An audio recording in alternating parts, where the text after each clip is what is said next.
years, people on Twitch asked me to play Toy Story 3. I finally caved. Turns out the disc was scuffed. So of course, I didn't play it. That was about a year ago. So finally, recently, one of my members on Twitch bought me a copy of the game. So I finally got to play it. And honestly, I had a lot more fun than I thought I would. So I says to myself, I gotta make a video about it. But then I thought to myself, why not do a series of videos based on movie licensed games? So I've been on the lookout for them. And trust me, this is just a small sample size of what I found so far. And to make it fun for me, I decided I'm only gonna get them locally. Or if I go out of town too, you know what I mean? I'm not gonna go on eBay anymore. This really has nothing to do with the video. It's just more of like a fun thing for me to do. So let's go ahead and get into Toy Story 3. And at the very end, I'm gonna grade it. As far as how much fun I had with it, how it aged, yada, yada, yada. And as this series goes on, at the end of each video, I'll have a ranking, best grade down to worst. So people that just joined the series can kind of get an idea of where we're at. Toy Story 3 is a collectathon platformer that both follows the events of the third movie while giving a new story from the imagination of the new owner of the toys, Bonnie. Interestingly enough, Disney and Pixar actually rejected THQ's pitch to develop the game. Disney instead decided to go with their own Avalanche software. This, of course, being interesting because THQ had been the long-term developer of their Disney games. In doing so, Avalanche presented two ideas to Pixar. One where they just really only fixate on the film's story, and also having the free roaming toy box mode, which is also featured in the game. Pixar said, hey, let's do both. All of this is kind of important because had THQ been the ones to go with it, your toy box mode you might have liked wouldn't have existed. Jonathan Warner, who was a producer on the game, was quoted as saying, "We knew we couldn't just do a see the movie, play the game kind of treatment. This movie is so powerful. It's about the characters and the situations they find themselves in. We had to honor that." Pixar actually had a pretty big hand in the game's development, checking back in every other week. In fact, the Toy Story co-creator and the Toy Story 3 director were involved with the game. In fact, the film's animators passed down character models to Avalanche. The game was able to get a good chunk of the voice cast from the film, and I know this next part is pretty much the Lord of the Rings equivalent of Viggo Mortensen breaking his toe when he kicks the helmet, but Tom Hanks wasn't available, so they got his brother, Jim Hanks, to provide Woody's voice. Now, to go on to the gameplay, you were able to play as Woody, Jesse, and Buzz, all of whom have their own unique abilities in regard to traversal. Combat was your pretty standard beat 'em up without getting too complicated. I think the biggest compliment I could probably give to the game is the different levels and locations were all very varied and were really cool to be in. It was always kind of nice to be able to stop and smell the roses, so to speak, in regard just to look at every little detail of the environments. In regard to difficulty, it was all pretty easy peasy. Outside of two distinct levels I can recall in the space level and also the final boss level. They certainly weren't like pull your hair out difficult, but a lot of people in my chat as I was streaming it kept bringing up those two things as things that were kind of, well, they kind of borderline ruined their childhood. Now, for a quick pause for the cause, if you want to watch me play these games live, go check out my Twitch, twitch.tv/MarketBingGaming, where I do play, again, these games live, but also other popular games too. I think one of the surprising things for me was how good the platforming was, especially when you compare it to other movie licensed titles. It really had no business being this good, outside of a couple of things that were a little frustrating. Looking at you once again, Space Level. You know, I have the realization that all of these movie licensed games are gonna have some kind of platforming for the most part. That's pretty par for the course. And in doing so, they're gonna utilize the environments as all platformers do. But because of the really great level design, the platforming is actually interesting and fun to look at and fun to interact with. So far, I've been very nice to the game. I haven't had almost any complaints whatsoever. And honestly, spoiler alert, there's not really gonna be much to come.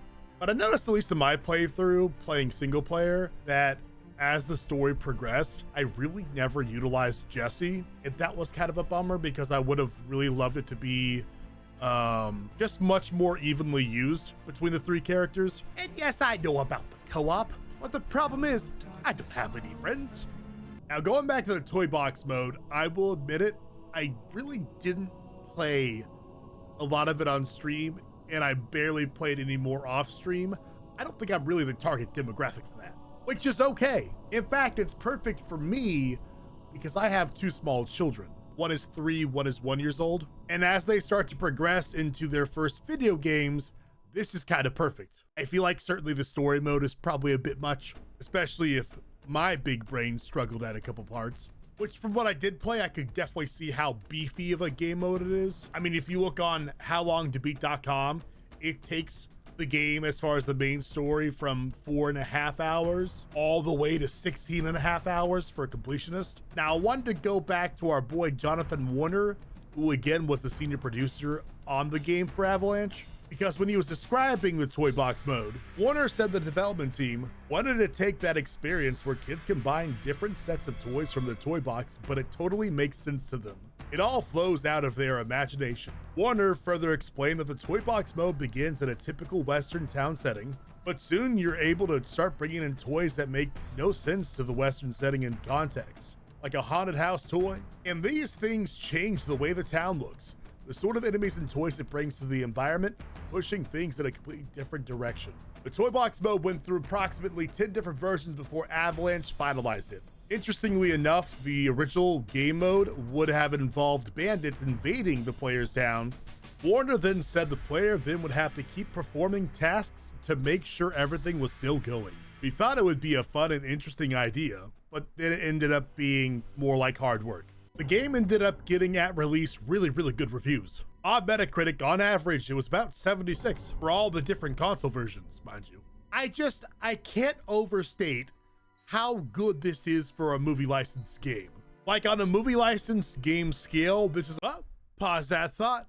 I'm not ready to give away my score, but you can kind of get an idea of where it's going, right? Now let's go ahead and read through some comments from critics when the game released, because generally speaking, by experience at least, critics usually are not very kind to movie licensed games. And honestly, not really kind to like family games in general. Critics praised the toy box mode and generally considered it superior to the main story. Maybe I need to go back and play more of the toy box mode. Maybe I was a bit too harsh on it. I might end up doing like a little follow-up video if I do end up going back on it. I feel like my 3-year-old is old enough now to where she could probably play it with me and have a good time, which in turn might make me a bit biased by then, but that's okay. Honestly, from here, I'm probably going to mainly discuss critics that had issues with the game that I disagree with, because I enjoyed the story mode so much. I don't think there's really any point in going over with positive comments because I've pretty much addressed all of them as far as my personal feelings about the game. Dan Whitehead of Eurogamer stated that the story mode feels obligatory and rushed. Leave it to the Europeans. No, I feel like the story was perfectly paced.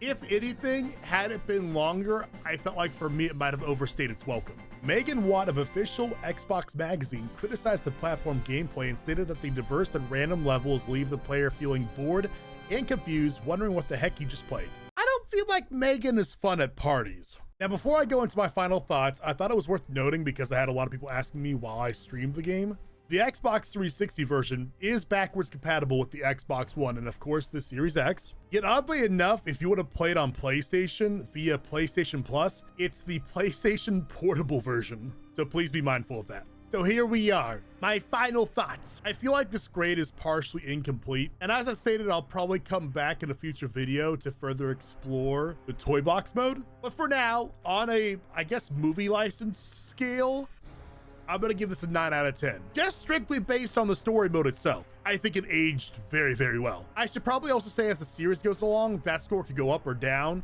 I kind of want to compare them with the other scores I have as it goes along. And as I stated at the beginning of the video, at the end of each of these videos, I'll have a list of every game I cover, so you can kind of keep up with me about, you know, just the overall structure of how it's gonna go. I really hope you enjoyed this video. If you have any movie licensed games you would like to request, please let me know. I'll put them on the list, or I'll just tell you if I already have them. I have a lot of them so far. Now, as I stated beforehand, I am gonna try to avoid using eBay and similar websites just for my own sake as far as having fun with it. So if you do request a game, it might take me some time.